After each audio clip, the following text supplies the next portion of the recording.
Welcome to Wine, Food and Flavour. Today, we're in Whisky Masterclass with Benn Leggett from Elemental Distillers here in Marlborough to learn about some of the great whisky he drinks and enjoys.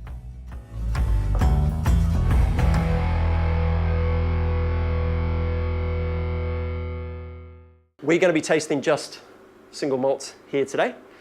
They are from all walks of life. So to start off with, I hope everyone had a whisky on arrival, and I hope that's helped to sort of get you in the mood.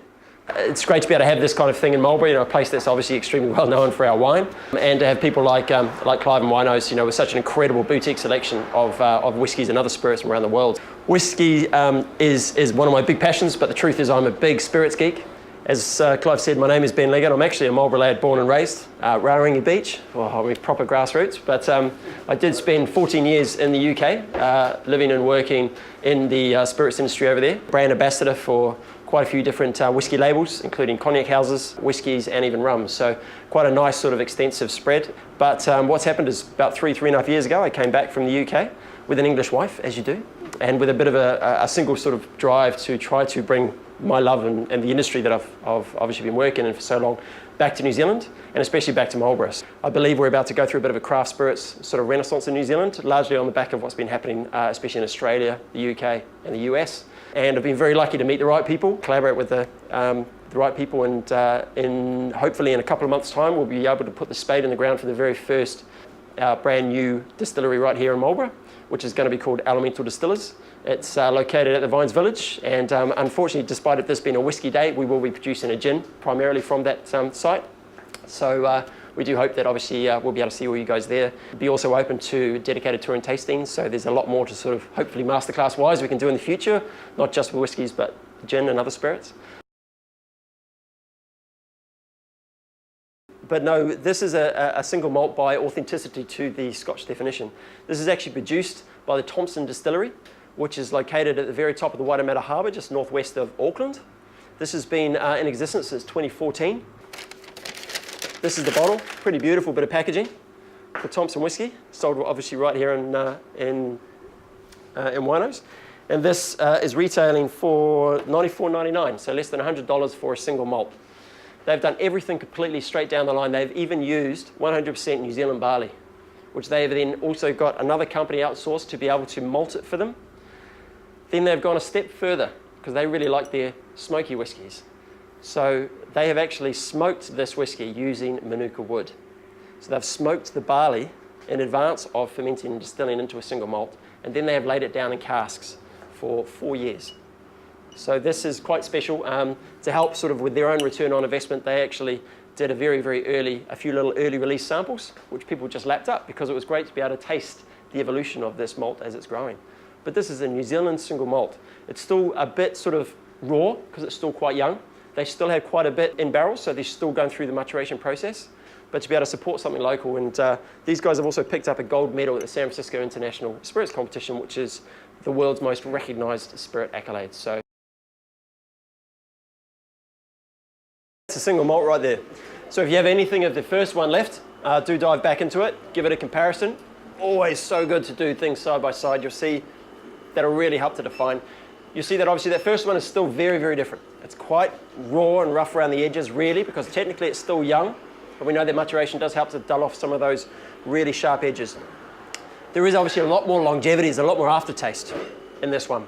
And it does taste by all accounts as a really brilliantly classic single malt. This is made by Glenlivet. This is a Speyside.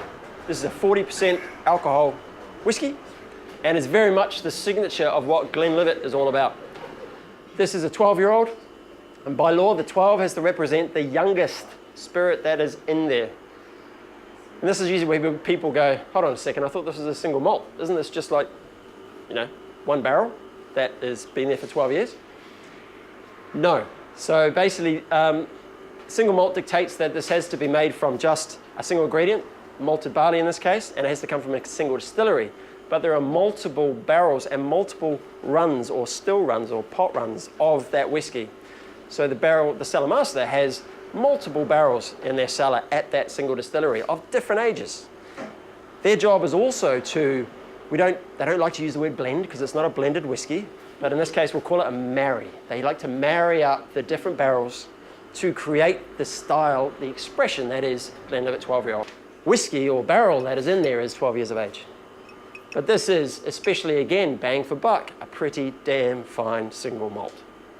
It's not trying to be anything it's not, but it is just one of those great, for me, you want to explain to someone what a single malt tastes like from Speyside as a stereotype, this is a pretty damn good way to go. And again, price point, this is less than $100 a bottle. And that's a 12-year-old. So that's not a bad start either. Let's get on to... Cool, so this one is also a Speyside. This one is also 40% alcohol by volume. This one is produced by a company called, sorry, let me show you the bottles. This one is produced by a company called Glenrothes. Anybody heard of Glenrothes before? Very cool bottle. Gotta love a good bit of branding. Very cool bottle. So Glenrothes is a very well-established and very large whiskey distillery in Speyside in the town of Glenrothes. And when they decided to start cracking in single malts, they've got a pretty good name for themselves. So it's a pretty fantastic, unique drop. So what makes this one unique is that this one is called a Robert Reserve, which again is not the name of the bloke who probably sat there turning the malt over for 7 years and no longer can use his left arm. But he's, this is actually named after the style of cask, or the origin of the oak that is used in that cask. They've then finished it for a certain number of years in European oak, Quercus Robur as the style of oak, and it is also oak that has come from Spain that has had Oloroso sherry in it. You do pay a premium generally for sherry finishes because of the sheer price it is to be able to get an ex-sherry cask. As a signature stereotype, if you were tasting a whiskey that has had some sherry finish to it, especially an Oloroso sherry, it should be a little bit more red in colour, a bit more of a reddish spectrum, and it also is very, very identifiable often by big caramel notes. So if you imagine like Christmas pudding, you know, with some cloves and cinnamon and almost like a caramelised, you know, butter and sugars going through it, that's really a fantastic delivery that you get from those Oloroso sherry casks. So if you do have that other previous one that didn't have any sherry cask influence, try them side by side, see if you can detect a lot more of the caramel influence coming through with this Robur finish and how many different flavours change along that process. So if you can still taste that last whiskey now, you can still, you know, you swallow and you're like, yeah, there's still a bit of like almost sweet caramel orange, a little bit of a, you know, Christmas mulled spices coming through. If you're still getting that, that's the sign of a very well produced spirit. So this one is, again, another Speyside. This is called Abelor, and Abelor is another well-established distillery that has been producing predominantly whiskies for blends. And this is another addition, Chivas Regal. So this is another one that is owned by Chivas Brothers, and another one part of the Chivas Regal brand. And this one is also a pretty cool bottle. Look at that. Another very nice bit of packaging there, eh? Wax top. This is called Cask à Neuve. À Neuve. Oh, well, there you go, to be sure, to be sure. This is Cask à Neuve. So another thing that's starting to emerge is as brands are starting to go back to their Celtic roots, and they're loving to come out with these single releases that all pull on those Celtic roots. So this one means unique cask, or special cask, and it's or rare cask, and it's this is a 46% alcohol by volume Scotch, a single malt, and this also has Oloroso sherry casks in it. This also has American oak casks in it, but this also has first fill American oak barrels. So this is almost like a combination of the last one with the Oloroso sherry cask finish and the one before that that had first fill American oak finishes. It has all three of them together. So they've added yet another layer. So maybe we're starting to pick up some of those caramel notes coming through, that smooth, sweet, almost treacle-like sort of flavours that you get from the caramel influence. Because it has some first fill in it, you might also get a little bit more of that sort of oak push coming through, a little bit more maybe of the vanilla and maybe of blue cheese and anything else that you're getting from there. And, but this also has a bit more maturation on it. It's very difficult. Have they said? No, they haven't been able to tell us how long they've put them on for, but that's 3 different cask types of completely different ages, but they're unique different types of casks, so each one brings its own unique flavour profile. This one is by a company called Macmira. McMera have been around for quite a while now, and they have won all sorts of international awards, and they produce some pretty amazing whiskies. Follow them online, look at their range. Because they're kind of a new world whiskey, you're finding that the branding of the bottles is getting more modern as well. It's getting a bit younger, it's getting a little bit more hip. This is McMera. Look at that, it's almost like looking at a paint chart or something like that at Dulux, right? I mean, it's really minimal, really simple, almost Pantone, really modern font. This is McMera Svensk Ek. Just going to bastardize another language there. This means Swedish Oak. So you see where we're going with this one. This is still, however, predominantly American oak matured. So as a standard and as a business model, they still take the American oak because that's their margins to be able to operate within. But they finish, like the others, in Swedish oak. And Swedish oak comes from one place, and it's an island in the middle of sort of central southern Sweden. And it's this massive lake.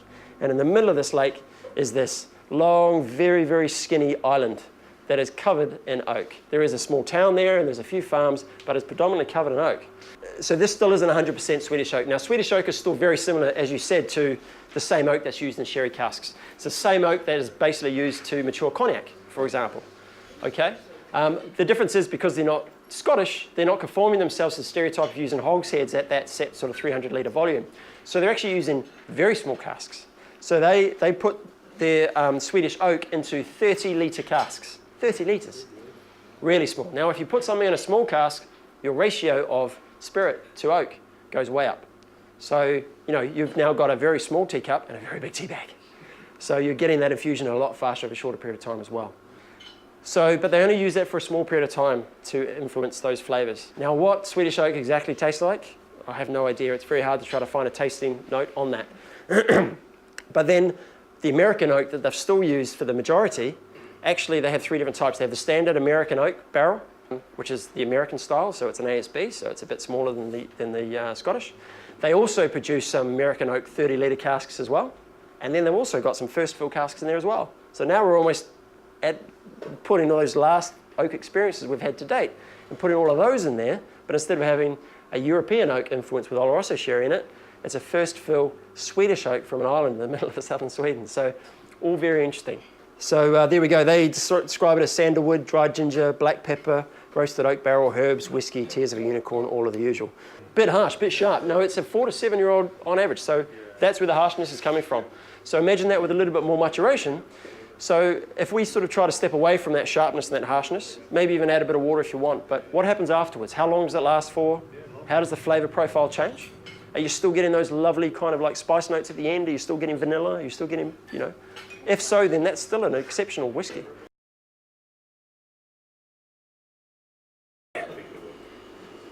Anybody want to have a guess at what the main flavour profile happening on that one is? There's your peat, absolutely. Yet again, not the name of another distillery worker, but yeah. This is obviously your big smoky peat delivered Scotch.